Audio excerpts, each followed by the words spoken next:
Hello guys, welcome to my channel Chem Insider. So in today's class we are going to discuss about the second type of configurations explanation in a periodic table. In the previous video we have discussed about explaining the configuration with respect to each of the elements in period wise and group wise. Next we will discuss about the arrangement of electronic configuration or arrangement of elements with respect to their electronic configuration or depending upon the number of electrons present in their valence orbital shell. Now, as we know, for a particular quantum number, we have particular values. Like for example, for principal quantum number, we define those quantum numbers with respect to their shell value. Like for example, we know for n is equal to 1, which is K shell, n is equal to 2, L, n is equal to 3, we have M, and n is equal to 4, we have N, right? So, according to the period wise, we use this n is equal to 1, 2, 3, 4, respectively for the particular period wise electronic configuration. Now, once this is done, now let us come across the azimuthal quantum number whose value is 0, 1, 2, 3. Each has a definite particular subshells. Those are for L is equal to 0 we have S subshell, P, D and F respectively for 1, 2, 3. Okay, so we classify elements into S, P, D, F block elements, that is S block, P block, D block and F block respectively depending upon the electrons where it is positioned in their outermost valence orbital. Like for example, if an element has outermost electronic configuration,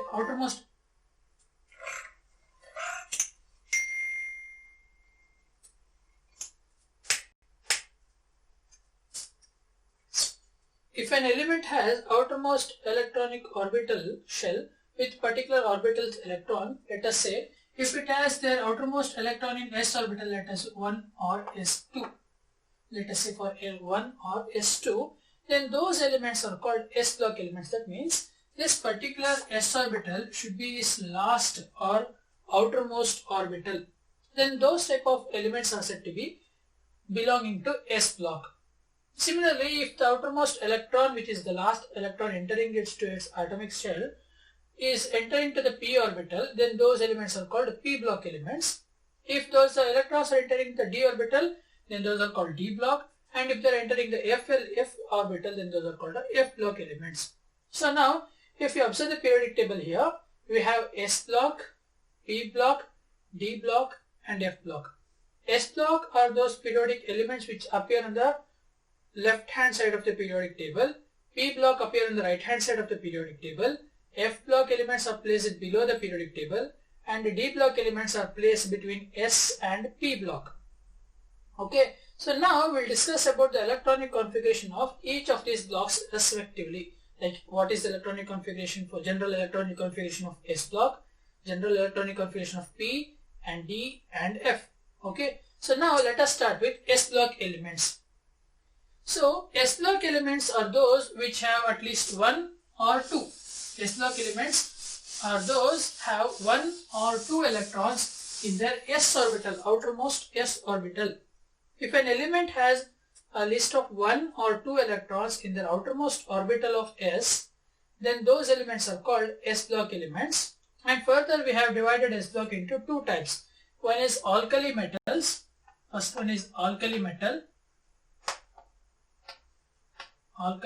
and the other one is alkaline earth metal. One is alkali metal and alkaline earth metal. So before going to alkali or alkaline earth metal or explaining SPDF block elements, observe here in the periodic table we have hydrogen and helium placed in the first row and it will always appear in the first column. So hydrogen, which is of orbital electronic configuration 1s1, even though it belongs to alkali metal region, it is not a metal, it is a non-metal. Hydrogen is a non-metal, but since it has SN1 configuration, therefore it is placed in the first column. Whereas of the helium, which has S2, helium has 1s2 configuration, it is not placed next to hydrogen, but it is placed on the outermost last 18th column because it has a full completely filled outermost shell. That is, it has 2 electrons, which is the maximum a K shell can get. Okay, so therefore it has the outermost shell configuration completely filled. Therefore helium is placed on the top right corner, hydrogen is placed on the top left corner. These two are the exceptions for the periodic table constructions. Now we'll just observe about the other elements which are there. So now for alkali metal and alkaline earth metal, these two are combinedly called S block elements. These two are combinedly called S block elements. Okay, so the S block elements with alkali and alkaline earth metal have an electronic configuration of NS1 for alkali metal and NS2 for alkaline earth metal. For alkali metal is NS1 and for alkaline earth metal it is NS2. That is because alkali metals have their outermost electronic configuration with one electron in its respective period's s orbital. Like for example, for n is equal to 2 of the period 2, lithium with atomic number 3 has 1s2, 2s1 orbital. Okay, it has 1s2, 2s1 orbital, and for period number 3 of sodium with atomic number 11, it has 1s2, 2s2, 2p6, 3s1. So observe here, the outermost orbital of the shell, n is equal to 2 and n is equal to 3, has 2s1, 3s1. Similarly, if you go for potassium with atomic number 19, it has the outermost configuration 4s1. Okay, so if any element has its outermost configuration as S1 with n being the respective period number, for lithium it is 2s1, for sodium it is 3s1, potassium 4s1, so on. Those elements with one electron in the s orbital is called as alkali metal and they belong to S block.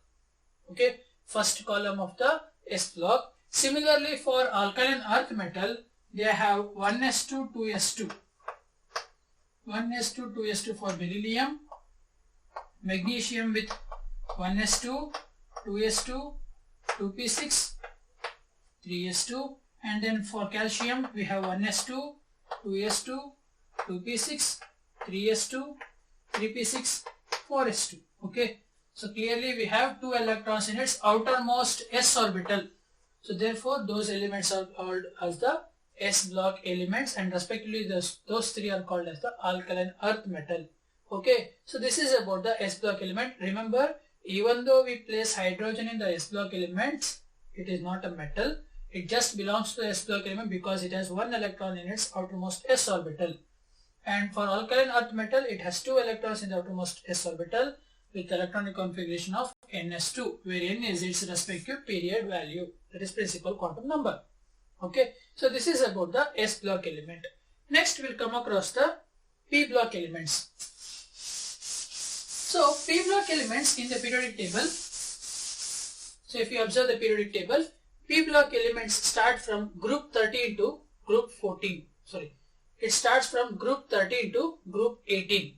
So group 13 to group 18. So that is from boron to neon. Even though helium is placed in P block element, it is not of P block. It will be subjected to S block element, but it has an electronic configuration similar to the other elements in its particular column. That is the noble gases. Okay. So P block element starts from group 13 to group 18. These elements are respectively, most of them are non-metals. Most of the P block elements are non-metals. That is, almost half of them are non-metals, less than half are metals, and some of them are metalloids. Okay, so the P block element have electronic configuration of respective NS2, NP1 to 6. Okay, they have electronic configuration of NS2, NP6.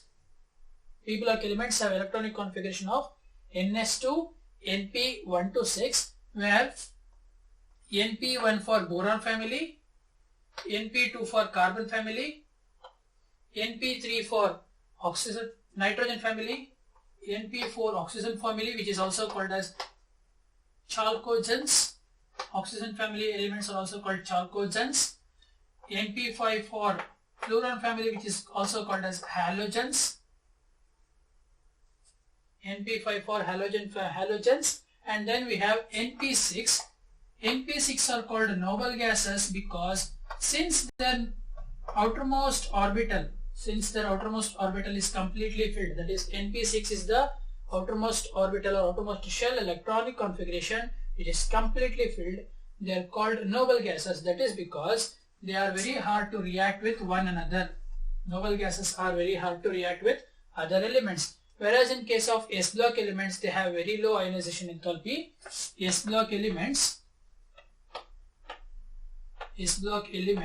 have low ionization enthalpy. We'll discuss about ionization enthalpy in the next classes. So first we'll just write down here. S block elements have very low ionization enthalpy. Therefore, they are more reactive. Halogens in this particular case, they have variable reactivity, that is from NP1 to NP6. Okay, they have from NP1 to NP6, whereas here the reactivity increases from left to right. Halogens and chalcogens are more reactive, whereas compared to the other three of this family. Okay, so this is about the P block elements. So P block elements have separate three classes. One is the noble gases, which are on the last column of the group 18. NP5 with the halogens, which are on the penultimate of the halogen groups, and chalcogens of oxygen family with electronic configuration NP4. These two, that is NP4 family and NP5 family, have high negative electron gain enthalpy. They have a very high tendency to pull electron towards themselves. Okay, the NP4 and NP5 family of P block have a very high tendency to pull electron towards themselves, which result to be forming a stable electronic configuration. Further, the NP4 and NP5 family are called as electron gain negative, have electron gain enthalpy of very high negative value. That is because they have a tendency to pull those electrons towards themselves and form NP6 respectively. NP4 attracts 2 electrons, whereas NP5 attracts 1 electron to form the respective NP6 configuration, which is stable configuration. Okay, so this is all about the P block elements. Next we will come across for the D block elements.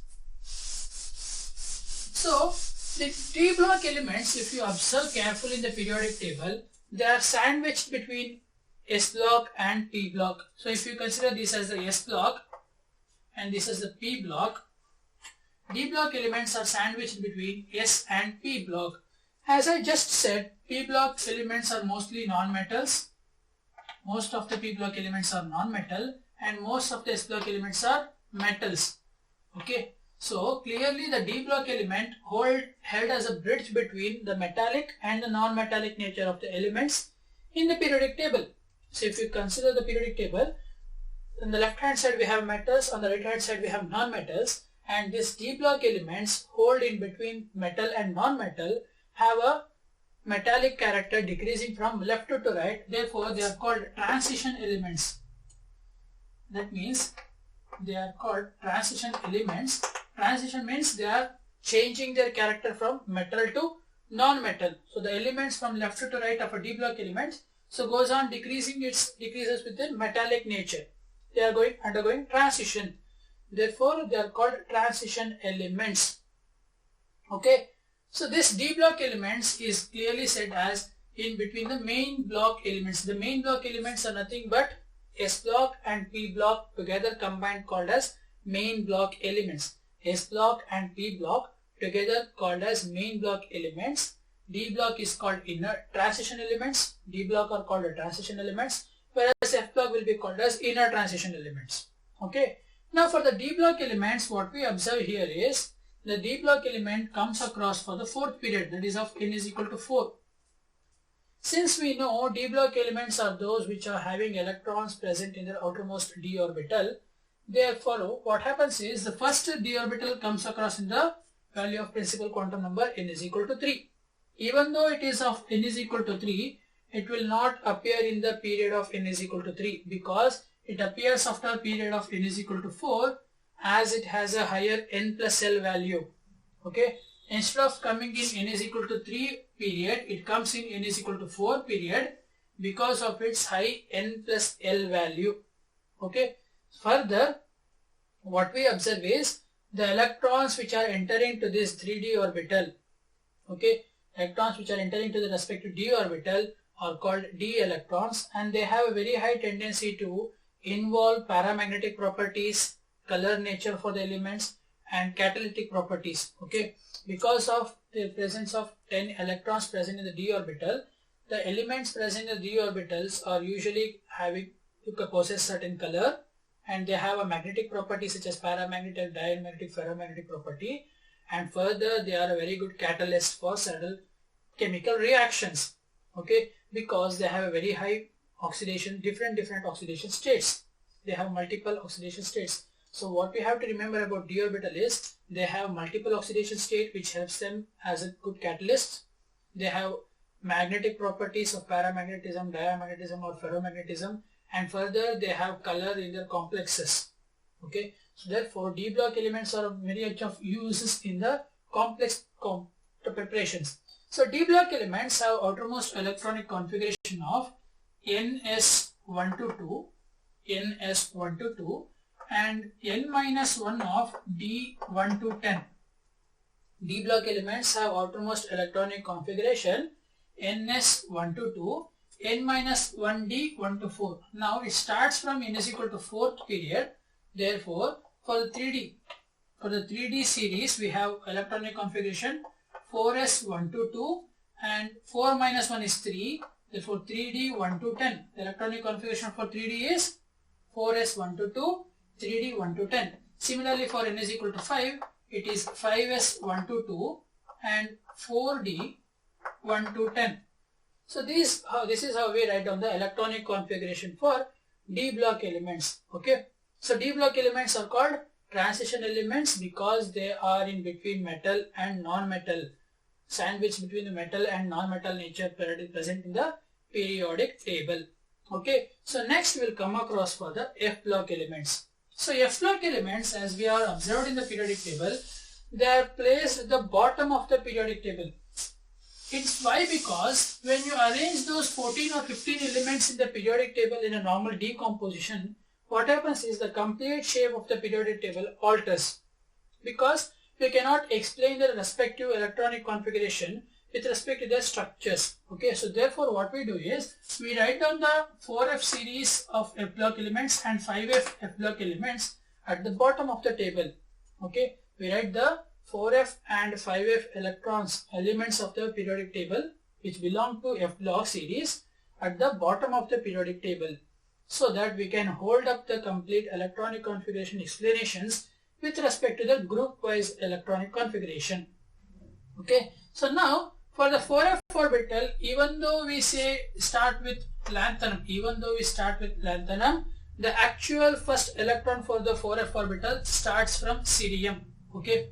Even though we write lanthanum as a 4f element, the electron of the penultimate electron enters the 4f orbital once it is in the cerium atom, but not in lanthanum, okay. Lanthanum has electronic configuration of 6s2 4f1, okay. It has 6s2 4f1 5d1 configuration, whereas cerium has 6s2 5d1 4f1, okay. So cerium is the first F block element, even though we consider lanthanum as a F block element itself, because it has a certain similarities between lanthanum and cerium, okay. So the 4f series starts from cerium to lutetium.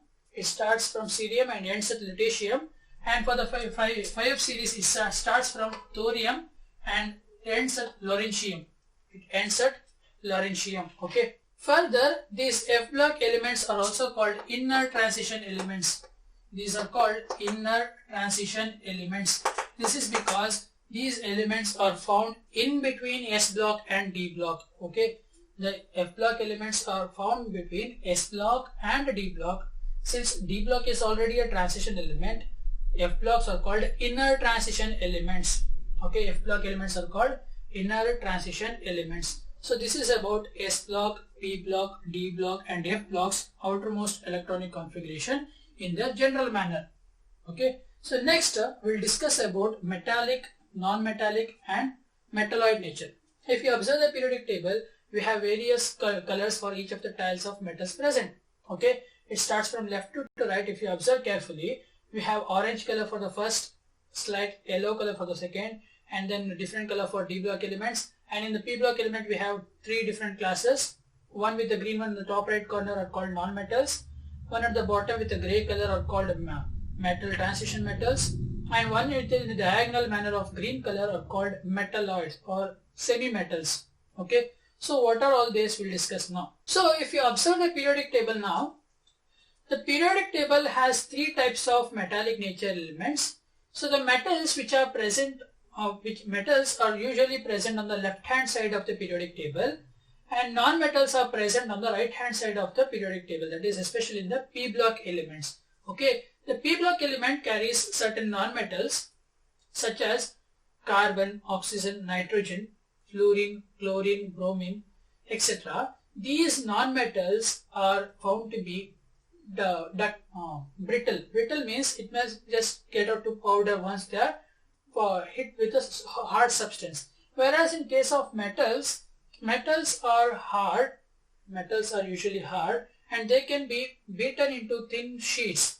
Okay, on hard hitting they can convert it to thin sheets, whereas non-metals, once you hit them hard, they'll scatter out like a powders. Okay, and further, metals are ductile. That means we can draw them into thin wire. For example, copper wires. Okay, copper metal can be drawn into thin wire, whereas we cannot draw graphite, that is your pencil lead, into thin wire. Okay, that is because metals are very hard and they have a very high melting and boiling point.